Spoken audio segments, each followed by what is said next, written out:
저는 원래 경찰이 꿈이었어요. 경찰이 아, 원래 꿈이었고, 경찰이요? 봉사하는 그런 직군을 생각을 했었는데, 대학교 다닐 때 총학생회장을 하면서, 실례지만 그게- 어느 대학교 총학생장인지. 저는 전주대학교 나왔습니다. 전주대학교 총학생장. 그래서 활동을 하다 보니까 이제 시야가 트이게 된 거죠. 그러면서 음. 경찰보다 좀 봉사할 수 있는 직업이 무엇일 것인가에 대한 계속 생각을 하다가 정치 쪽도 굉장히 괜찮겠다라는 생각을 가졌었고 한 2, 3년 동안 활동을 계속 이것저것 많이 해왔던 것 같아요. 그러던 와중에 기회가 사실 이렇게 빨리 올지 몰랐습니다. 저번 2022년도 지방선거 때 기회가 와서 잡았는데 지금 이 자리에 있게 됐고 아까 말씀하신 대로 이제 청년 정치에 대해서 오늘 나와서 패기 이런 얘기도 하셨지만은 지금 박경태 의원님께서는 전북특별자치도당 청년위원장직을 맡고 계세요. 그러니까 제가 총학생회를 했기 때문에 비유를 말씀드리면 저희가 정당 정치니까 총학생회가 이제 사회에 있었다고 하면은 이 정당 내부의 청년위원회는 이 정당의 학생회 같은 느낌이지 않을까. 이런 활동들을 많이 하면 할수록 분명히 기회는 많아질 거라고 생각합니다. 그래서 조금 말 붙이면 그런 공적인 활동을 좀 많이 늘리면 자연스럽게 기회는 찾아오지 않을까 말씀드리고 싶어요.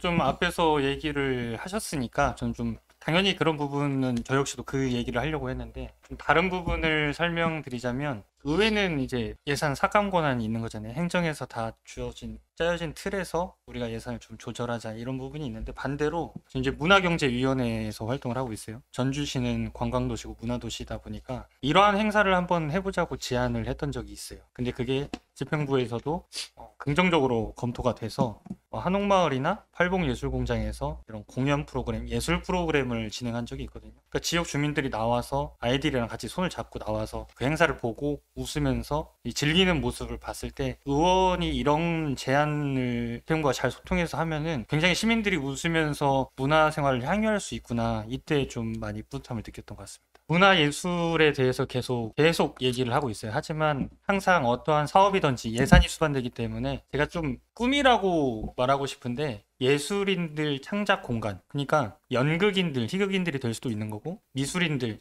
물론 다 집에서 연습할 수 있겠죠. 하지만 그런 작업 공간은 분명히 필요하다. 그래서 노후된 산단을 전주시가 아니면 뭐 민간 투자도 방식은 여러 가지 방법이 있겠지만 예술인들이 작업을 할 수 있는 공간은 필요하다. 그 부분은 꼭 제가 재계약이 된다고 하면 꼭 해보고 싶은 사업입니다. 같은 맥락인 것 같아요, 사실. 좀 겹치는 내용이기는 하지만 저는 이런 오해를 했었어요. 사실 의원이 되기 전에 연말에 공사를 저렇게 왜 다 몰아서 할까? 저거 예산 남아서 하는 거 아니냐? 근데 의원이 돼서 예산서를 보게 되고 아까 박경태 의원님이 얘기하신 대로 공부를 하면 할수록 굉장히 시의 재정이 빠듯하구나. 이제 군산하고 익산은 사실 잘 모르겠습니다. 전주 같은 경우에는 예산이 엄청 부족한 거예요. 그 작은 인도 보수하는데 100m를 보수한다고 하면 예산이 5천만 원이 필요한 겁니다. 근데 이제 나무 뿌리 때문에 인도가 올라오고 주민들이 넘어지니까 해결은 해야 하는데 전주는 또 35개 동이 있습니다. 그러면 저는 아까 전북도청 소재지 신시가지가 있는 데다 보니까 굉장히 그래도 괜찮은 편이에요. 덕진구에 비하면. 그럼에도 불구하고 이제 그런 민원을 해결해야 하는데 아까 최재현 의원님 얘기하신 대로 민원에는 항상 예산이 수반되고 그럼 그 예산 확보를 어떻게 해야 할 것인가. 이건 이제 계속 협의를 해야 나가야 하는 부분. 행정이 막 여유 자원이 많을 수 있다고 착각을 했는데 전혀 그런 부분이 아니었다는 점. 일단은 전 이제 33살이고 잘생겼네. 박경태 의원님은 지금 37살? 네, 37살. 그리고 이제 최재현 의원님 계시는데 44살. 네. 네, 44살. 이게 우리 장점은 진짜 잘 파헤치기도 하고 그래도 공부를 진짜 많이 한다는 거예요. 그리고 이제 저는 일단은 미혼이긴 한데 그래서 활동 시간이 조금 자유롭습니다. 그러니까 저번 지방선거 때 들어왔지만 아까 박경태 의원님 굉장히 좋은 말씀 주셨어요. 지금 우리는 어떻게 보면 비유를 하면 임상실험 중이다. 천병인 거죠. 아까 관계성 지적해 주셨었거든요. 관계성이 약하기 때문에 청년들이 정치에서 활동하는 아는 사람이 없기 때문에 굉장히 진입장벽이 높아요. 청년들한테는. 그렇죠. 그런데 이제 그런 걸 허물고 한번 청년들 너네들 한번 제도권 안에다 집어넣었을 때 너네들 과연 잘할 수 있을 것인가 라는 민선 8기 때에 우리 지방의회 의원들을 가지고 한번 이렇게 임상실험을 하는 거라고 봐요. 지난 3년 한번 지켜보면 그래도 정말 열심히 했다라고 자신하거든요. 잘 해왔기도 했고, 물론 100%는 아니지만 우리도 이 정도는 할 수 있다라는 모습을 보여줬기 때문에 청년의 그 관심, 정치에 대한 관심도를 높이기 위해서 많은 청년들이 더 들어와야 지금 들어와 있는 청년 의원들보다 더 많은 다양한 정책들이 나올 것이고, 그러다 보면 그래도 한 세대를 대표할 수 있는 정치인들이 나오지 않을까. 그래서 공부 열심히 하는 청년들 많이 들어와야 한다고 생각합니다.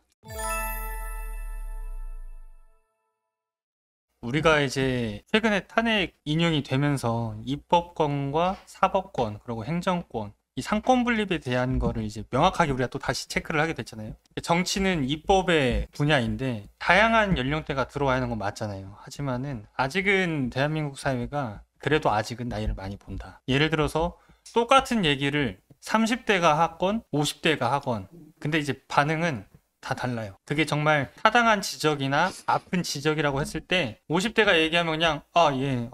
앞에서 이제 죄송합니다 이렇게 얘기하겠죠. 이거 우리가 잘못한 걸 인정하고 신청하겠습니다 라고 얘기는 하지만, 젊은 뭐 30대나 뭐 40대 초반 얘기한다 하면 이제 그때는 결국에는 이제 이길 수 없는 딱 한마디가 있거든요. 저 예의 없는 놈, 저 싸가지 없는 놈. 맞습니다. 예. 사실 진짜 공부 열심히 해서 행정도 나름대로 긴장을 하고 좋은 영향을 끼칠 때도 있지만, 이걸 좀 악의적으로 이용하는 상황이 나올 때가 있어요. 그때 제가 저 예의 없는 놈이라고 했을 때 그거를 반박할 수가 없더라고요.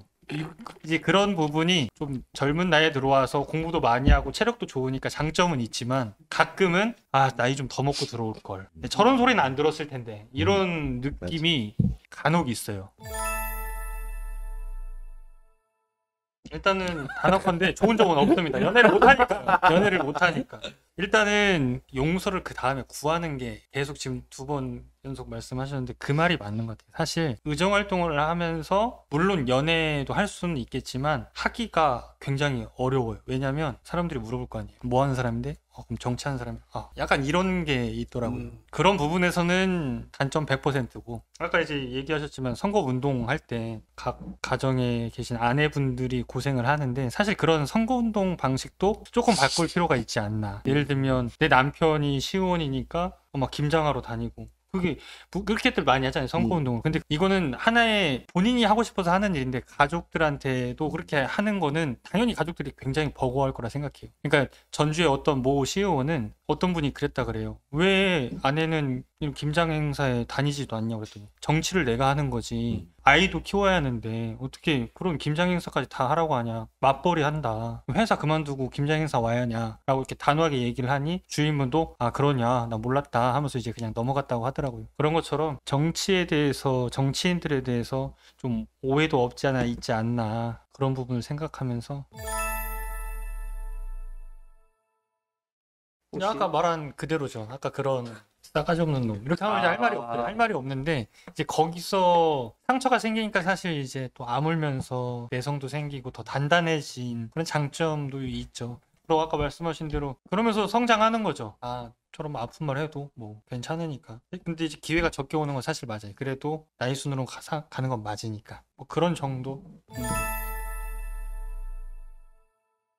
군산에는 30대 2030 의원이 지금 박경태 의원 한 명으로 알고 있고요. 물론 정당에서 나이는 45세까지지만 2030으로 익산도 한 명으로 알고 있습니다. 전주는 2030이 7명이에요. 35명의 의원들이 있지만, 그래서 이제 조금 더 활동을 더 서로 소통을 많이 하는 것 같아요. 물론 최재현 의원님하고도 소통 자주 했지만 도전할 수 있을 때 많이들 했으면 좋겠어요. 지난 지방선거 때 2022년도에 그 청년 의원들을 독려하는 슬로건이 뭐였냐면 퍼스트 펭귄이었습니다. 퍼스트 펭귄 혹시 들어보셨어요? 퍼스트 펭귄은 펭귄 무리들 중에 맨 먼저 뛰어내리는 펭귄이에요. 다이빙.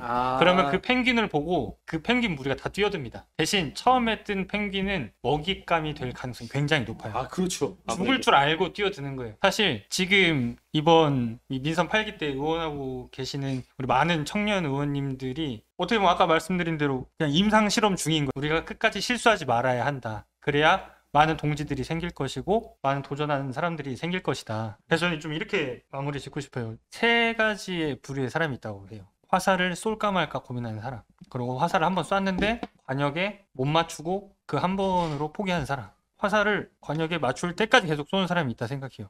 그러니까 물론 한 번 쐈을 때 잘 맞으면 좋겠지만 정말 낙담하지 말고 이런 전북부당 청년위원장님 박경태 의원님 계시니까 이런 활동하면서 경험도 쌓고 많은 도전하는 사람들이 나왔으면 좋겠습니다. 이상입니다.